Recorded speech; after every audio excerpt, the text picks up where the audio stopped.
જે ગત સપ્તાહે રાજકોટ મહાનગરપાલિકાની આરોગ્ય શાખા હેઠળના જે વિવિધ શહેરી પ્રાથમિક આરોગ્ય કેન્દ્ર છે ઉપરાંત પીડીઓ અને પીકેએચ ખાતે આઈએચઆઈપી જે પોર્ટલ છે ને જે નોંધાતા આંકડા છે મુજબ જોવા જઈએ તો ગત સપ્તાહે શરદી ઉધરસના જે છે 929 કેસ, આ ઉપરાંત તાવના જે છે એ 633 કેસ, ઝાડા ઉલટીના 138 કેસ, ટાઇફોઇડનો 1 કેસ છે નોંધાયેલો છે, જ્યારે કમળાના કોઈ પણ કેસ નોંધાયેલા નથી.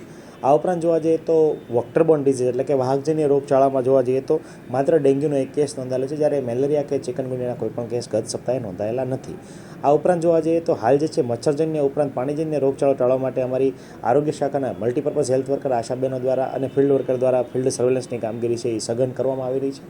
આ ઉપરાંત જોવા જઈએ તો હાલ જે છે શરદી ઉધરસના પેસિવ સર્વેલન્સ એટલે કે ઓપીડીમાં આવતા દર્દીઓને ખાસ કરીને શરદી ઉધરસના કેસીસ છે જો રાહત ન થાય તો ફ્લૂ માટે જે છે આપણે સિઝનલ ફ્લૂ તરીકે ટ્રીટ કરવામાં આવી રહ્યા છે.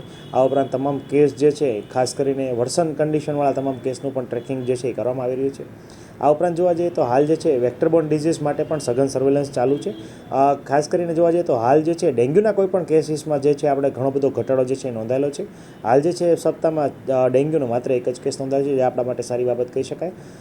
પરંતુ હાલ જે છે એ કોઈપણ પ્રકારની બ્રીડિંગ સિઝન નથી, એના કારણે ઘટાડો છે નોંધાયેલો છે, છતાં પણ આપણે સઘન કાર્યવાહી છે હાલ ચાલુ રાખી છે. આ ઉપરાંત અત્યારે આપણા મેલેરિયા શાખા દ્વારા જે છે એ સઘન દંડની કાર્યવાહી જે છે એટલે રોયલ્ટી ચાર્જ વસૂલવાની કામગીરી પણ અત્યારે શરૂ છે. ખાસ કરીને જોવા જઈએ તો બાંધકામ site, school, hospital, hotel, industries, hospital complex, ભંગારના વાડા વગેરે જગ્યાએ જે અમારી મહિલાની ટીમ દ્વારા સઘન સર્વેલન્સ કરવામાં આવી છે, અને જ્યાં જગ્યાએ આપણે પોરા મળે ત્યાં અમે નોટિસ ઇસ્યુ કરી રહ્યા છીએ, અને અઠવાડિયા પછી ત્યાં વહીવટી ચાર્જની પણ વસૂલાત જો પોરા મળી આવે તો વહીવટી ચાર્જ પણ વસૂલાત કરી રહ્યા છીએ.